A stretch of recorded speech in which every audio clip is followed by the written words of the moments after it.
¿Ya tenemos a Cerkovich, señor productor? ¿Lo tenemos a Pablo? Sí. Bueno, entonces dejamos a Eugenio Zaffaroni para dentro de un rato. Ahora, si a usted le parece bien, vamos a seguir con este transitar de entrevistas, en este caso con Pablo Cerkovich. Me parece que estaba mal, ¿qué quiere que le diga? Pablo, ¿qué tal? ¿Cómo estás? Buenas noches, Hugo Delgado te saluda, ¿cómo va? Buenas noches, Hugo, ¿cómo estás? Un saludo enorme y a toda la audiencia de Reporte Sur. Bueno, bien, bien, muchas gracias. Pablo, hay un tema que no es menor y que es este de la renta básica, ¿no? Que tiene que ver Mm, con establecer un ingreso universal para todas las personas, algo que se está discutiendo a nivel mundial y que en Argentina, bueno, te tiene a vos como uno de los principales impulsores. Escuchábamos recién a Juana Pérez Montero, que explicaba un poco qué es esto y decía algunas cosas que a nosotros, claro, nos parece medio de perogrullo, ¿no? Bueno, que la renta básica no tiene que significar que entonces no deje de ser gratuito para todos la salud, la educación, y que por ahí en otros países sí hay que aclararlo, pero eh, ¿cómo va este tema? ¿Cómo se va instalando? Yo veo que ustedes están trabajando y mucho en esto.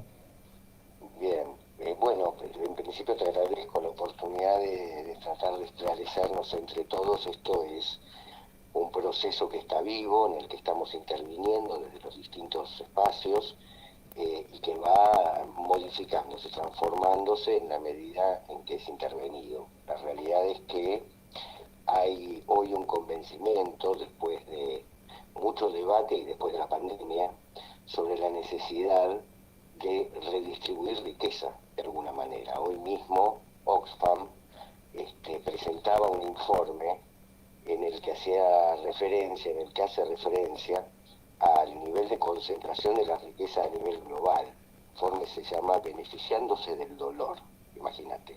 Lo presentaron en Davos. También, Y perdón que te interrumpa, Pablo, sí, también destacaron las iniciativas de Argentina para que la deuda la paguen otros y el exacto, impuesto a la exacto. Es riqueza, que ¿no? son todas, esto lo planteábamos en la charla que me invitaron hace un par de semanas al Foro Social Mundial, Ujú. donde precisamente estuvimos intercambiando con Sergi Raventós, que es quien va a dirigir el proyecto en Cataluña de renta básica, que es un proyecto concreto con 5.000 casos que ahora después te voy a contar.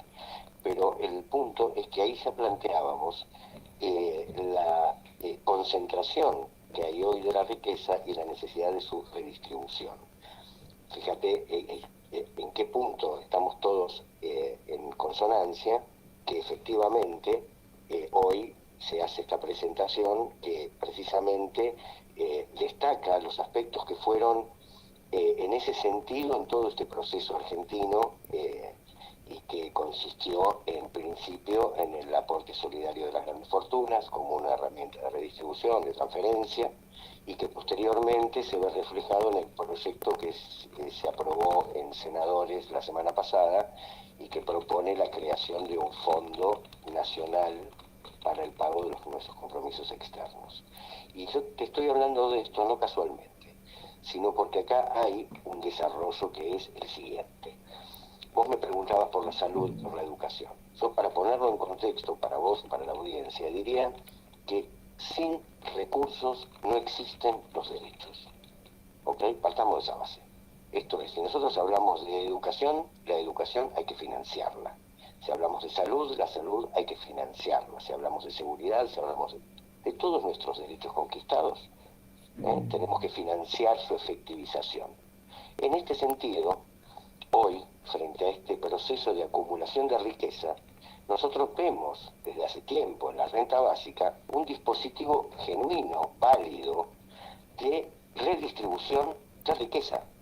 Esto es, en sintonía con lo que se está planteando a nivel global, porque lo real, como planteaba Lobuolo el otro día, lo real es que tenemos un problema global, pero no tenemos una entidad global, una institución global que pueda resolver. Entonces, en cada país es un debate que tiene que darse. ¿De qué manera se afronta la solución de este problema que es global? En Argentina Argentina, ya puesto en agenda desde hace tiempo y gracias al trabajo de todos los compañeros que están en sintonía con la urgencia de garantizar un piso de acceso digno, se está debatiendo esto. De hecho, la semana pasada en el Partido Intransigente, invitados por el compañero Julio Guarido, que es el presidente del Partido Intransigente, estuvimos con Mara Martín, que es la referente de Movimiento Humanista por la Renta Básica, con Rameri, que también trabajando con Claudio Lozano, y con todo el equipo de Unidad Popular, con Morel de Patria, un concejal de Lomas de Zamora, con quien estamos trabajando la posibilidad de empezar a implementar a nivel municipal estas experiencias que ya fueron implementadas en Brasil y en otros lugares, y por supuesto con Naum, con Klicksberg, que hizo un trabajo muy concienzudo sobre este proyecto de ley que se aprobó en el Senado la semana pasada. ¿Y por qué lo destaco? Porque es la posibilidad que tenemos todos los argentinos, no solo de acceder a la tributación de... Mira, Oxfam plantea que hay 8.000 millones de dólares refugiados en paraísos fiscales, ¿ok? Ellos ponen ese número arriba de la mesa. De esos 8.000 millones, yo te diría, entre 800 y 1.000 son de argentinos. Juliana Di Tulio, la senadora, estima que gracias a la implementación de esta ley, si prospera en diputados, vamos a estar en condiciones de recaudar 71.000 millones de dólares. O sea, pagar el compromiso que tenemos con el Fondo Monetario Internacional, pero nosotros decimos, y sostenidos en toda esta investigación de la ONU también y de todos los compañeros, que este fondo no solo debe estar destinado a asumir nuestros compromisos externos, sino nuestra deuda interna, principalmente. Esto es reforzar nuestra salud, nuestra educación, nuestra justicia, revisar nuestra justicia, darnos a los argentinos la oportunidad de sentarnos a discutir el algoritmo de nuestra sociedad, que va a estar directamente vinculado con las características de este proceso de redistribución. En Argentina, renta básica hoy es sinónimo de salario básico universal, el proyecto que también presentó la semana pasada Itaí Hackman en diputados. ¿En qué consiste? En garantizar a todos los habitantes de 18 a 65 años un ingreso que en el caso de quienes estén desocupados será del 50% del salario mínimo, hasta donde entiendo, y que incluso los trabajadores informales lo percibirían. Estamos hablando de unos 20.000, serán en este momento, hagan ustedes las cuentas, aproximadamente, y para quienes están inscritos en categoría A, o para aquellos trabajadores en relación de dependencia que perciben menos que el máximo de la categoría A, que son 49.600 pesos, le van a dar un complemento adicional del 50% de esos 20.000 que se dan. Digo, no es una renta básica. En eso podemos coincidir todos. Pero es un avance hacia allí. Pero es un sendero que tenemos que transitar y que dadas las condiciones hoy, o sea, no nos olvidemos que quienes están presentando este proyecto de ley en diputados, ¿qué reclaman? Tierra, techo y trabajo. Uh-huh. Y vinculan esta versión de renta básica con el concepto de trabajo, que es la categoría a partir de la cual en Argentina se concibe la subsistencia, el ingreso, el empleo. ¿Ok? Bien. Por supuesto, quienes debaten la renta básica dicen no hay que vincularlo a la problemática del empleo, porque esto tiene que ser un derecho, como lo es la salud y como es la educación. Esto tiene que ser un derecho para todos los habitantes, más allá de su nivel de ingresos. Cuando haya una reforma tributaria progresiva, aún recibiéndola todos, quienes más dinero poseen, o más propiedades poseen, o más riqueza, o más monopolio, más tributarán, y por supuesto esa percepción será ínfima. Pero para quienes están fuera de este sistema, que hoy está en un proceso totalmente expulsivo, porque aún creciendo la distribución de la riqueza se profundiza sus desigualdades. Esto Claudio Lozano lo explica excelentemente bien, y de hecho en la Biblioteca Nacional, cuando armamos la mesa sobre el tema, puso todo su estudio en análisis, y la verdad es que estamos frente a un escenario nuevo, no solo para Argentina, para el mundo entero, y que nos obliga a repensarnos cuáles son las soluciones concretas y específicas que tenemos disponibles para afrontar los problemas nuevos, ya más allá de un debate ideológico, como dice Juan Grabois, sino concretamente enfocándolo como un problema social, que es lo que es, y que tenemos que tener la responsabilidad de resolver entre todos, en términos de sostenibilidad. Acá tenemos algunas unidades de producción de riqueza en la Argentina. Bueno, de hecho, ahora Oxfam, ¿qué propone?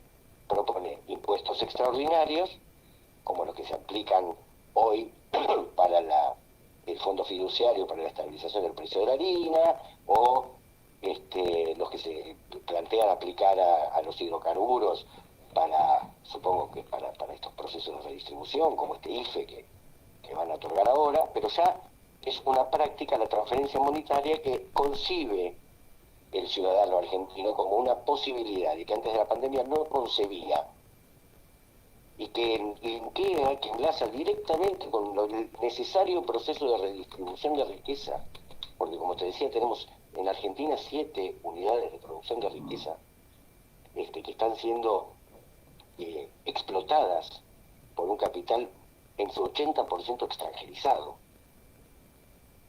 y que presiona permanentemente para sostener condiciones que son en este momento invivibles.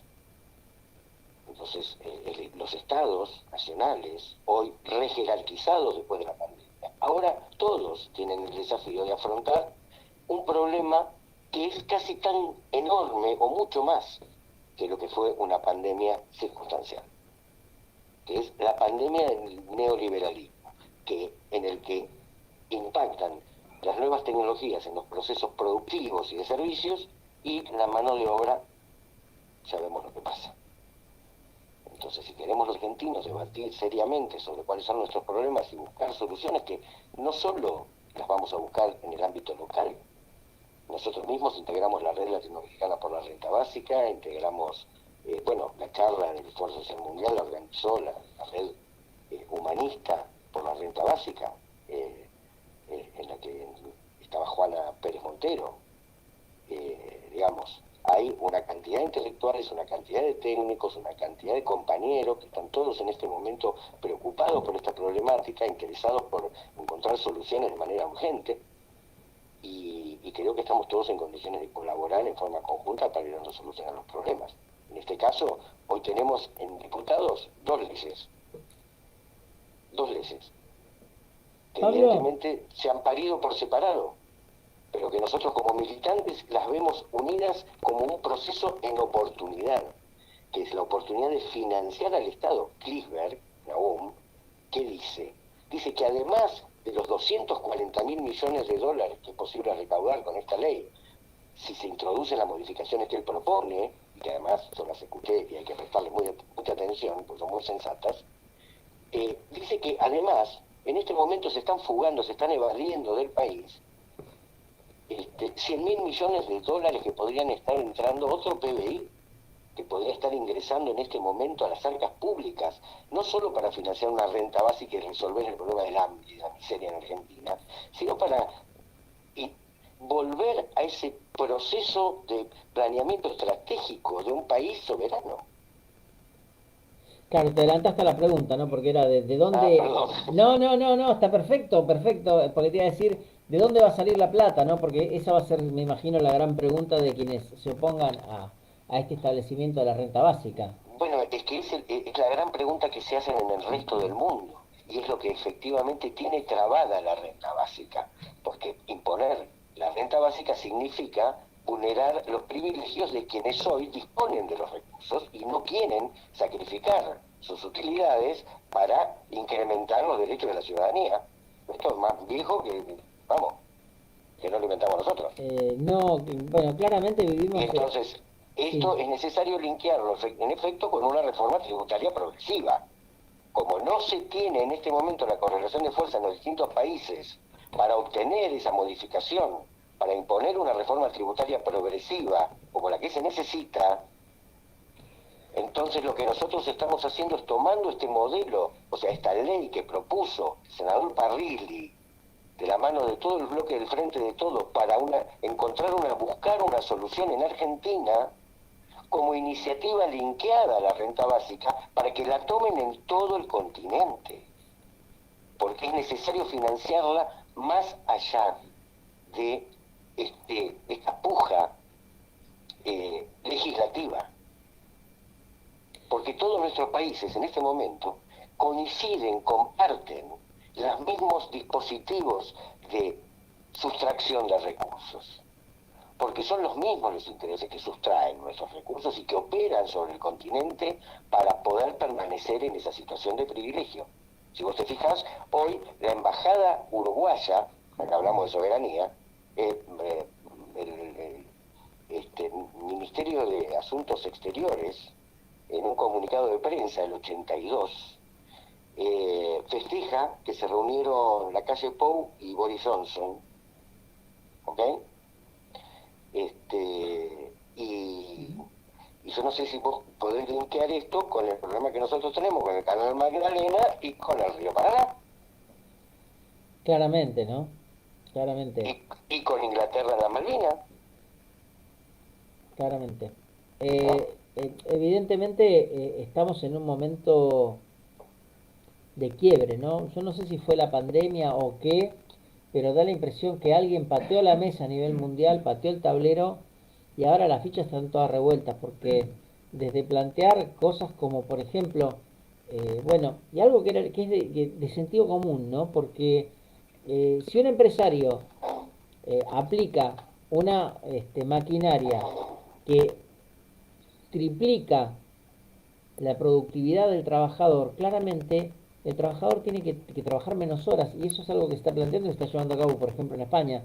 Y esto de la renta básica creo que también tiene que ver con otra cosa que es tan lógica como que hay mucha gente que se dice cristiana, que se desgarra las vestiduras por ciertas cuestiones del cristianismo, pero que después no se preocupa si alguien se muere de hambre porque no tiene trabajo y no tiene dinero para comer. Sí, lo que pasa es que, vamos a ver, creo que nosotros tenemos la responsabilidad de tratar de correr el velo de la intoxicación mediática habitual, que funcionara a intereses que no son los de la gente. Esto ya es hora de que todos hablemos con claridad y con transparencia. Vos mirás el relato de los grupos. De hecho, vamos más, te doy otro paso. Censuraron toda la información de la guerra que no provenía de las centrales de las oficinas de información occidental. Claramente. ¿No notaste eso? Claramente. Además, yo vengo discutiendo con alguna gente amiga cercana al gobierno chileno que tilda de dictadura a Venezuela porque dicen que no respeta la libertad de expresión y yo entonces la pregunta es, bueno, ¿y la censura que ha habido sobre los medios que no son occidentales por parte de Estados Unidos, de la Unión Europea y demás, convierten a la Unión Europea y sus países en dictaduras y a Estados Unidos en dictaduras? Tenemos que nosotros, porque creo que por ahí también una de las discusiones que tenemos que darnos es si vamos a seguir utilizando para nuestra vida cotidiana y para nuestras interrelaciones como estados las definiciones del imperio, ¿no? De las potencias. Porque para mí, Yo me equivoco, vos estás poniendo en cuestión el sistema. claramente, creo que es la sociedad la que lo está poniendo en cuestiones y más temprano que tarde se va a llegar hasta ahí porque vivimos en una sociedad que de a poco se va dando cuenta que nos están tomando por boludos, hablando mal y pronto, ¿no? Bueno, ahí vamos. Me parece que es muy interesante esta nueva perspectiva sobre nuestras individualidades y sobre nuestras interrelaciones y sobre nuestras sociedades. Creo que este impacto tecnológico que nosotros estamos viendo así burdamente expresado en su impacto en el mundo laboral, básicamente, y en la reconfiguración de este concepto que todos teníamos cultural, paradigma, y que se obtenía sustento a través del salario.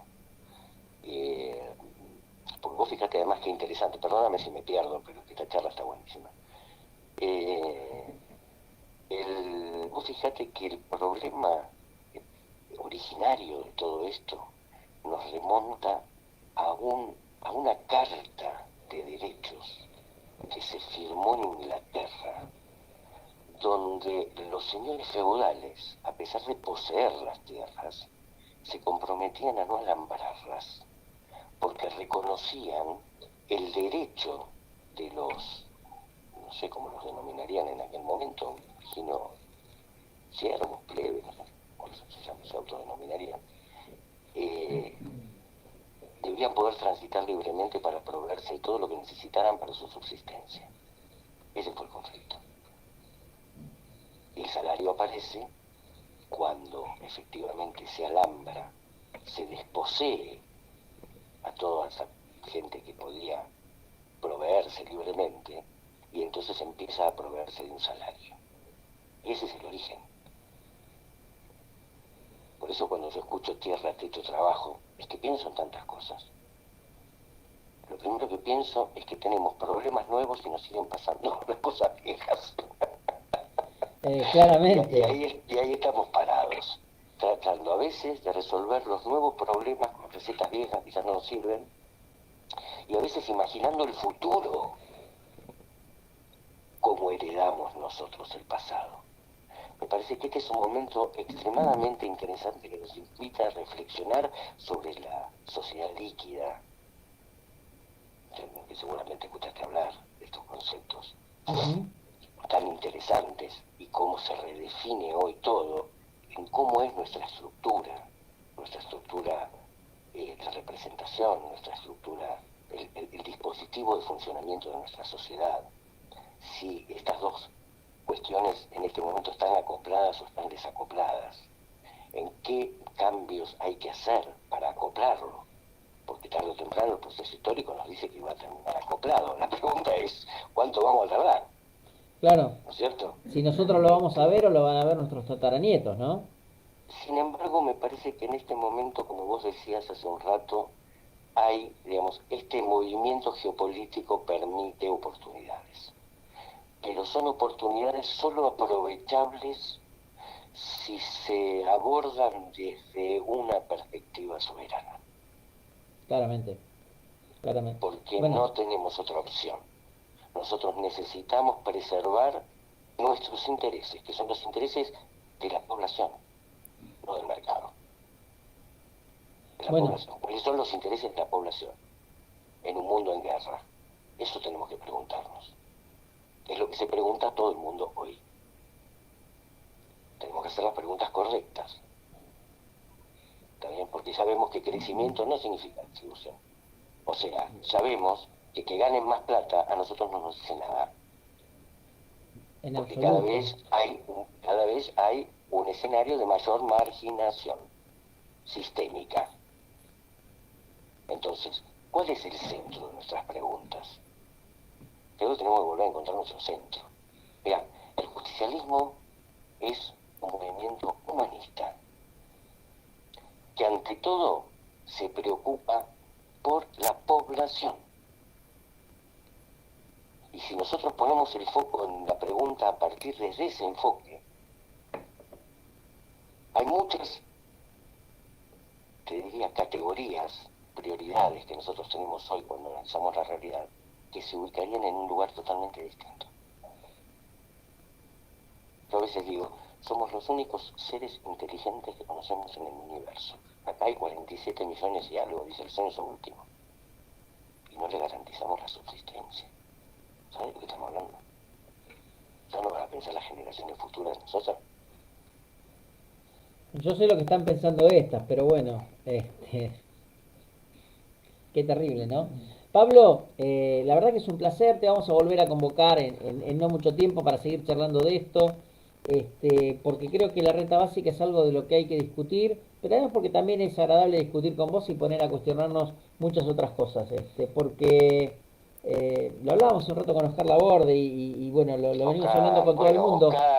Oscar, perdóname, Sí, aprovecho para mandarle un saludo enorme, pero además estuvimos conversando mucho sobre esto después de la reunión del Foro Social Mundial del encuentro ese, con otro compañero, un compañero del Sur, de la Borde también, porque nosotros creemos que esta es una iniciativa que tiene que tomar el Sur y que tiene que extenderla a toda América Latina como una llave de oportunidad para que tengan todos la posibilidad de transitar un camino que les permita financiar los derechos de la ciudadanía, financiarlos imponiendo tributo a los procesos de apropiación que en este momento están vigentes en manos de los grupos extranjeros. Es así de patriótica la cosa. claramente. ¿Eh? Y por ahí es hora de pensar, como bien están pensando Rusia y China, de jugar espalda con espalda, porque este es el debate real, porque si ellos juegan espalda con espalda y gestionan comercialmente con Europa, Estados Unidos se convierte en una isla, Ujú. nosotros también decimos que América Latina, que Sudamérica, tiene que jugar espalda con espalda. Es la Bueno, única manera en la que todos nosotros, todos los habitantes de América Latina que compartimos la misma problemática, podamos salvarnos juntos, reflexionando juntos y construyendo juntos. Porque acá solos esperemos. no nos salvamos, ¿eh? No, no, claramente solo no se salva nadie, salvo los que tienen la plata. Este, pero bueno, también eso da para filosóficamente discutir si se salvan realmente, si se salvan ellos solos. Pero es para discutir un rato largo y por ahí en otro ámbito más distendido, ¿no? Bueno, Hugo, agradecerte infinitamente la No, oportunidad, la Pablo, charla, el rato, y espero que se repita y por supuesto un saludo enorme para todos. un abrazo para vos y un gusto, como siempre, charlar y conversar sobre estos temas que son tan importantes. Señores, Pablo Cercovich dialogando con nosotros. Nosotros vamos.